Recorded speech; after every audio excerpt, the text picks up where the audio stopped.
Hello, folks. It's me, James Lott Jr., and I am talking about One Life to Live. Of course, I'm with Cutter Wentworth, Oh my gosh. Josh Kelly. Hi, Josh. Hi, how's it going? So, what a name, Cutter Wentworth. That is a soap opera name. I know, and I didn't really think about it when I first heard it when Frank told me my character name. I thought he said Whitworth, and I told my mom when I was like driving from California. I stopped off in Georgia when I was driving to New York, and I was like, "Yeah, I'm going to be playing Cutter Whitworth." She was like, "Whitworth? I hate that name." And then I found out it was Wentworth. She was like, "Oh, that's much better." And I was like, "What?" It's, but apparently Wentworth is much better than Whitworth. Wentworth. I don't know the difference, but I like Wentworth also. One of the things I want to ask you, what was it like for you working in New York City? Because you actually worked in the Upper West Side, but you were in New York City. I loved it. There's a different energy in New York because everyone rides the subway, and I lived in Long Island. I actually lived in Long Island with my family, my uncle and my aunt, Oh, wow. for the first like 6 months, and then the show got canceled. So I assumed I'd be falling down an elevator shaft or something because I was a new character. So I bought an RV. I was looking at houses because I was gonna get like a fixer upper houser. I was Yeah. gonna be responsible for the first time in my life, get a fixer upper, teach my cousin construction, and I was looking at houses. The show gets canceled, and I was like, all right, well, I'm probably gone in a week. They kept me on for 7 months, so I lived in an RV behind my cousin's house in Long Island for 7 months. I love it. 1986 Allegro. Woo! I I love loved it. it. That was a long way to say I did love living in New York City. It was fun. So wait. So then you must have drove into the city then. No, I take the train, which was great because a lot of dialogue on soaps. Yeah. So it was really nice at the end of the day at work. You get like two tall boys, you drink some beer, and you read your lines, and then on the way in, you got like an hour and a half of just sitting, which was it was an hour and a half door to door, which never changed regardless of traffic. So that was nice. That was the LIE, right? The Long Island Express. Yeah, Long Island Rail, LIRR. All right, thank you. So we're getting that. It's been a while. We're there. It's Uh, okay. what? Okay, so you actually answered one of my questions. Well, actually, kind of. When you found out it was canceled, hmm I was working. you were working. I was like, where were you? You were on Yeah, set. we were on set. It was during our lunch break. We went over to the View, which was the on the same stage, the 66 in West End, or the stage, same building across the hall. So we were all sitting in the View audience, zooming with ABC, us and all my children, which was over in, and we assumed we were safe because our ratings were better than General I Hospital. know. I Yeah, know. They were good.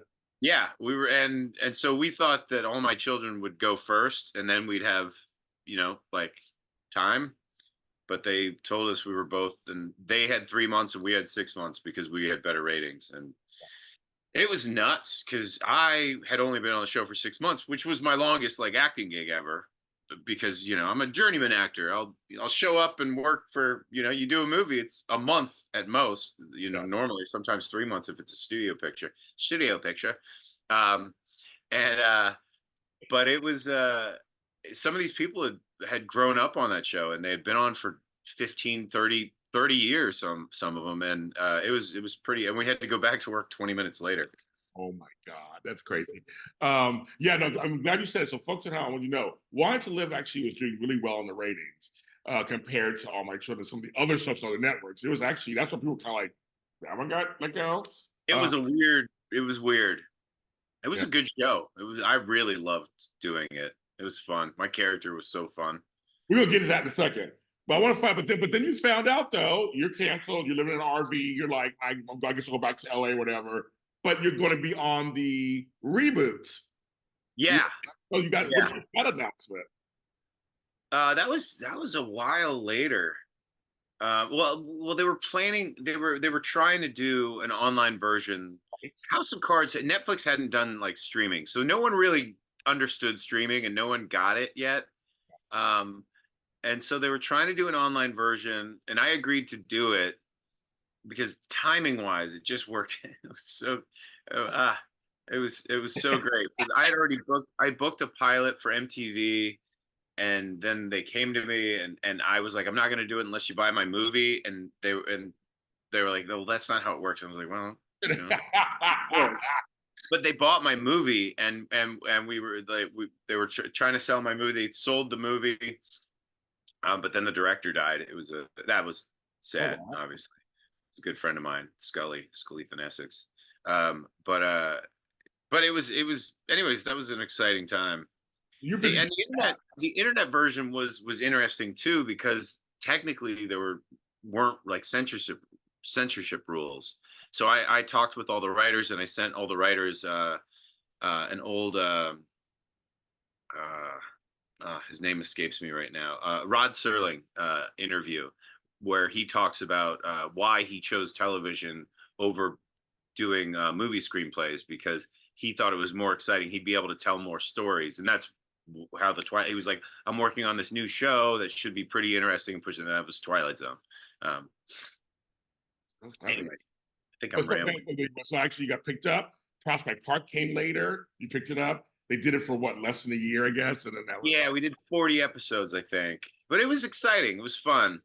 Uh, I got to play Cutter again. You know. Yeah, and it was. You're right. It was such an early time with streaming. Like no one It knew. was yeah, it was for Hulu, but no one watched original content on shows yet. Because if it had come out after House of Cards, it might have worked. Because people got used to streaming on Yeah, internet, yeah. whatever. Yeah, we don't even think of them as internet. They used to be considered like Netflix used to be an internet site, and now it's just in your TV.